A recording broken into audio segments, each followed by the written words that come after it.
انسان کے پاس نا جو چیز نئی نئی آتی ہے نا، اس کے لیے اس کا جوش اور ہوتا ہے، اور جیسے جیسے اس چیز کو تھوڑا سا وقت گزرتا ہے پھر انسان کی طبیعت اس کے معاملے میں کچھ اور ہوتی ہے۔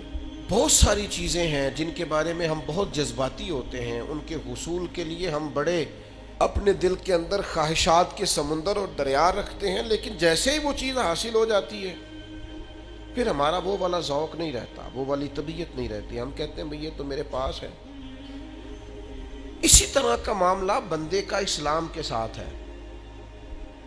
جب انسان نیا نیا دین کی طرف راغب ہوتا ہے، نیا نیا اسلام کی طرف آتا ہے تو اس کے جوش جذبے اور ہوتے ہیں، پھر آہستہ آہستہ آہستہ آہستہ وہ اعمال حسنہ میں سستی کرنے لگتا ہے، جو کام اس نے بڑے ذوق شوق سے شروع کیے ہوتے ہیں ان میں کمزور پڑنے لگتا ہے۔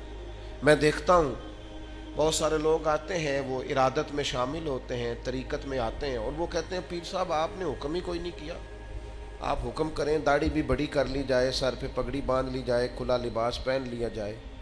تو میں کہتا ہوں اسی ترتیب سے آنا جس پہ پکا رہنا ہے۔ کچھ لوگ بڑی سپیڈ سے آئیں گے، وہ سارے کام کریں گے، لیکن خدا نہ خواستہ پھر اسی سپیڈ سے واپس بھی ہو جاتے ہیں۔ جذبات کا تلاطم جس تیزی سے آتا ہے اسی تیزی سے وہ واپسی کا بہاؤ کر لیتا ہے۔ آپ اس ذوق شوق سے آئیں جس پر قائم رہ سکیں۔ اب کریں کیا؟ اگر چیزیں طبیعت کے اندر پرانی ہو جائے تو اس کی تجدید کریں، اور روز اپنے دل کو تازہ کریں، روز اس چیز کی اہمیت کو سمجھیں۔ تھوڑی دیر کے لیے غور کریں کہ اگر یہ چیز میرے پاس نہ ہوتی تو پھر کیا ہوتا۔ تھوڑی دیر کے لیے غور کریں کہ اگر اسی حالت اسی کیفیت میں دنیا سے رخصت ہو گیا تو مجھے جواب کیسے دینا۔ کچھ ایسی چیزیں سوچیں جس سے طبیعت تازہ ہو جائے، تجدید ہو جائے، نئے سرے سے چیزیں بہتر ہو جائیں۔ ہمارے ایک درویش تھے تو ان کا ایک سنگی تھا، تو وہ جب بھی لوگ بیعت ہونے لگتے وہ ساتھ بیٹھ جاتا، توبہ کے کلمات کو بار بار دہراتا، کہتا میں تجدید کرتا ہوں، تجدید کرتا ہوں۔ اور اللہ کے حبیب علیہ السلام نے یہ سبق بھی دیا ہے۔ حضور نے فرمایا لوگوں استغفار کیا کرو، میں ایک دن میں 100 دفعہ استغفار کرتا ہوں۔ یہ تو تعلیم امت کے لیے ہے، ہمیں بتانے کے لیے۔ تجدید کریں، بار بار اپنے دل کے اندر ایسی چیزیں پیدا کریں جن سے ایمان تازہ ہو۔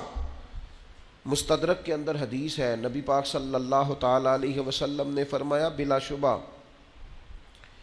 تم میں سے کچھ شخص ایسے ہوتے ہیں جن کے سینے میں ایمان اس طرح پرانا ہوتا ہے جس طرح جسم پر کپڑے پرانے ہوتے ہیں۔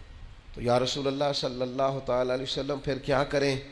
تو اللہ کے حبیب علیہ السلام نے فرمایا اللہ تعالیٰ کی بارگاہ میں دعا کرو وہ تمہارے ایمان کی تجدید کر دے، تمہارے دلوں میں ایمان کو تازہ کر دے، تازہ رکھے، ورنہ یہ اسی طرح پرانا ہوتا ہے جس طرح وجود پر کپڑے پرانے ہوتے ہیں۔